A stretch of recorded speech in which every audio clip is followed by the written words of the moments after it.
Godzilla -1, this new Godzilla movie coming out where Godzilla's finally like freaking evil again and it's a horror movie basically. It looks amazing. I've been waiting to react to this trailer till I could post a video of it, which is now. So finally I can watch it.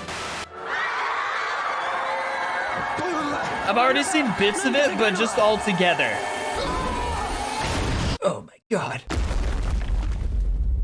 Oh, this is so exciting. Damn! I just saw like 3 old people die. Damn. That's deep. Wow, this looks like the greatest movie ever. What? Godzilla. Well, that's the coolest. Damn, December 1st, that's the coolest travel. I've seen bits of it before. This is the first time I saw the whole thing together, and that was like the greatest. It's the greatest thing. Now it's time for the legend over at Dangerville, well, the legend Dangerville, to break it down for us, because these guys are professionals. Subscribe to Dangerville if you haven't already. I've met him a few times. He's freaking awesome. All right. What's up, residents? It's your mayor of Dangerville, Alistair, back once again with something incredible. The full Godzilla -1 trailer has been revealed, and it looks more amazing than I'd hoped it would be. The tone, the visuals, everything is just... well, it's just perfect. And one big detail was revealed, so stay tuned for the end because it's going to make a big difference to your viewing experience. This is why we watch it. Any more time? Let's break it down. -1 is directed by Takashi Yamazaki and is set in 1947, just after the end of World War II. Intense. And we have a new synopsis. In post-war Japan, a new terror rises. Godzilla. Will the devastated people be able to survive, let alone fight back? So tensions will be high between the Americans and the Japanese civilians following the bombings of Hiroshima and Nagasaki. Speaking of Japanese civilians, the trailer starts out with them running away from something. That's good. This movie's probably. Damn it! I sound like XQC now. Screaming for their lives. Continuing on from the teaser we saw a few months back, the production design here is just incredible. It makes you feel like you're really walking through Tokyo in the 40s. A character says, "What is it?" And another responds with, "I don't know, something big." And then we get a glimpse at our first confirmed cast member, Ryunosuke Kamiki, who seems to be on his knees in ground zero, helplessly looking up at something. See how epically they just pronounced his name? That's why they're the pros. We then cut to a shot of 2 train drivers helplessly screaming at something in their way. They both look hilarious. They look adorably hilarious. Because this guy looks like he's doing a react thumbnail, but then this guy just looks adorable. Which we know is Godzilla, as he throws a bus onto the tracks, which will lead the train to being derailed. We then cut to a shot of smoke filling the air before Godzilla's snout peeps out of the dust. If this is following an attack from the US Naval Forces, then I'm sure the crew are terrified that such a creature can come out of that bombardment unharmed. Now here's a great shot, which you're probably going to hear me say a lot today. We see another character, played by Minami Hamabe, looking through the glass in terror, saying, "Is that Godzilla?" Which potentially tells us this isn't the first time Godzilla's attacked. I'm getting, it does. That's why I'm watching this video. I'm learning so much right now. I was just gonna say I'm getting major Shin Godzilla vibes from that one chick. I'm predicting a horrible death. Or simply that the radios are trying to warn listeners of the King of the Monsters attack, telling them to evacuate, but it might be too late for this character. We then get an extended look at the scene when Godzilla bites down on the train carriage, which most likely follows this scene from earlier.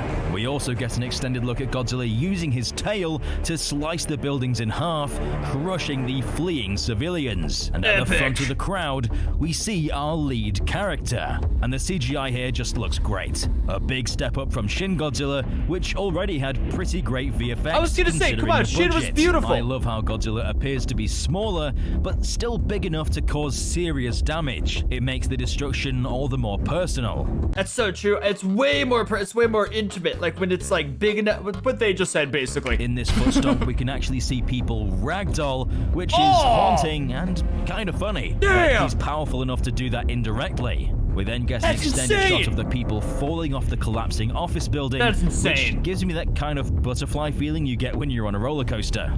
We see our characters running away, but I don't know how long they'll survive. This guy's got such a heroic, gritty face. We see Godzilla quickly approaching, heading directly towards the humans, as if this incarnation of Godzilla actually enjoys tormenting civilians.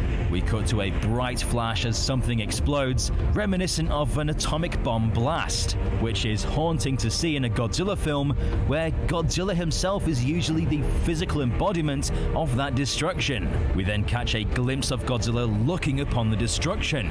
Now this shot is probably my favorite in the trailer. Is this the nuke going off then? Is that when they first... I guess we'll find out, huh? It's beautiful yet terrifying.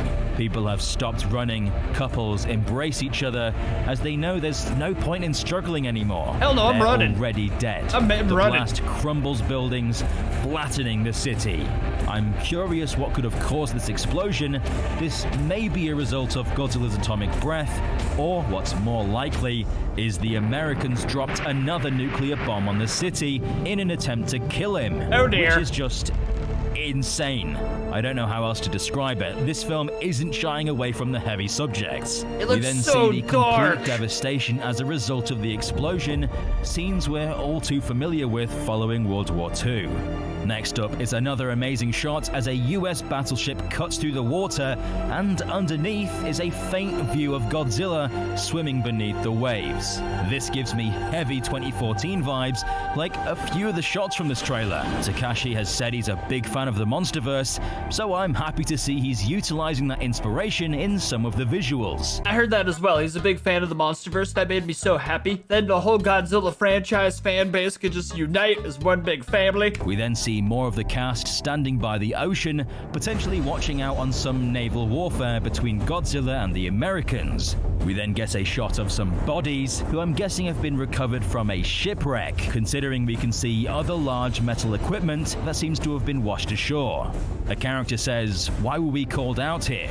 as we see a wide shot of a steam engine in the middle of the ocean as our character looks out into the ocean, possibly preparing for an encounter with the King of the Monsters. We then see a United States government reel, which appears to be a presentation about what they know of Godzilla and how they believe they can stop him. This possibly includes a briefing on the use of atomic weapons, believing he can be stopped with conventional bombs. We see another character played by Hidetaka Yoshioka as he says the government is not telling the public. How's this guy look 25 and 64 at the same time? What's going on here? Presumably about the existence of giant monsters. On the screen we can see the same map of the Japanese islands from the teaser that we saw a few days ago as they signal Godzilla's approach. He says somebody's got to do it, which shows the Japanese will be taking matters into their own hands despite American occupation. We see two ships meeting and it looks like they're about to collide, and we see two of our leads shouting at the other ship, so they may be relaying information or transferring cargo.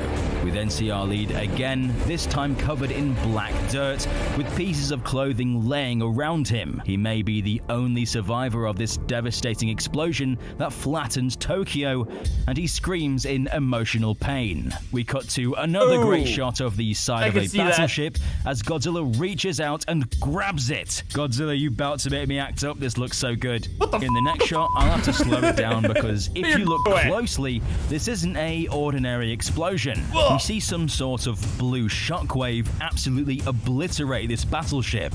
This could be his atomic breath blasting through the water, like what we saw in Godzilla vs. Kong, or this could be something completely new. The light from the blast refracting through the water is such a cool detail. Either way, this battleship is getting evaporated. Next up, we see another newly confirmed cast member, Kuranosuke Sasaki, looking in on horror. This dude's gonna as be he so states, many memes for everyone's sure. dead.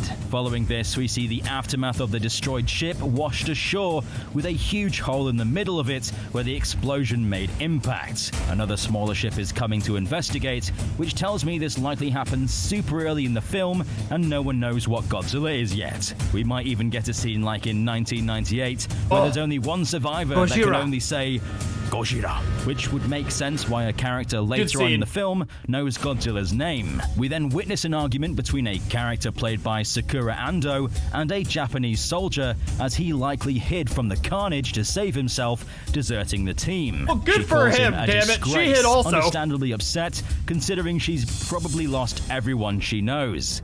And once again, look at this production design. The charred wood, the piles of bricks, it looks apocalyptic. It's insane we're getting this in a modern Godzilla film. It just looks great. Next up, we get something you don't see every day. This was bananas, a flying dude. ship, clearly thrown by Godzilla into the bay as he rises out of the ocean. We then see our lead looking up at something buried beneath some rubble as he states, "That monster, he will never forgive us," which is goosebumps. Dude, so true. When I saw it, I was like, forgive him for what? Forgive him for what? It's I'm interesting curious that they talk about forgiveness because we all know the use of the atomic bomb was terrible, monstrous even, but it was in response to some of the atrocities committed by the Japanese during the war. This film might not only criticize the American government, but also themselves. That's what I was wondering. I was like, no way. Are they admitting they did bad stuff also? Because the nukes were absolutely one of the most evil things ever done by humanity. But the other most evil things done by humanity were like 731 or Unit 731, the stuff Japan did in World War II. Which will be a super interesting dynamic for a Godzilla film. We were both pretty big stinkers. Then get the tagline, "Survive and fight," as we see Godzilla rise out of the ocean, ready to kill. Though one thing you'll notice is the bay has already been destroyed. This may mean this isn't the first time he's come ashore, or he's already used his atomic breath to completely obliterate the coastline, similar to what he did in The Return of Godzilla. We then get the title card, Godzilla -1. Post-war Japan had lost everything, but then Godzilla arrived and set everything from 0 to minus. Such and finally, a we genius get this title. crispy shot of a scorched Godzilla shrouded in black smoke, and he looks pissed. But what could have caused this? Perhaps this is a last scream of pain before he dies from a new form of oxygen destroyer. Oh, it or better perhaps not this be. is following an attack from a second monster that the trailer simply doesn't give away. We'll have to wait to find out. The last reveal from this trailer is that it'll be playing in IMAX and 4DX. This is huge news. This isn't going to be some limited release. This is going to be a big event. So residents, prepare to get your tickets to see -1 in the biggest screen you can find. Wait. Which one's better? Which one's better? Is it 4DX or is it IMAX? I suppose I could just Google The it. film comes out in under 2 months, December 1st. It's crazy close. And wow, that trailer has really set expectations high for me. It has. looks It really action-packed, has. intense, thought-provoking, disturbing, frightening, provocative, and visually incredible. I can't wait to see what Yamazaki brings to the series. It's been a long time coming, honestly, since his Always Sunset 2 opening. It's also been confirmed that Naoki Sato will be the composer for the film, who's also worked with Yamazaki on some of his older films. This video is getting consider so him to be epic part towards of the end. director's dream team. So I look forward to hearing his score. What we've heard so far is haunting. December 1st cannot come soon enough. First off, this video was awesome. Subscribe to Dangerville like crazy. I freaking love these guys. Second, this trailer looks so insanely awesome. I can't wait. I'm almost more excited for this movie than Godzilla X Kong now, because this just seems more apocalyptic, and that's sexy as hell. So subscribe to Dangerville, subscribe here too, and I'll see you next time.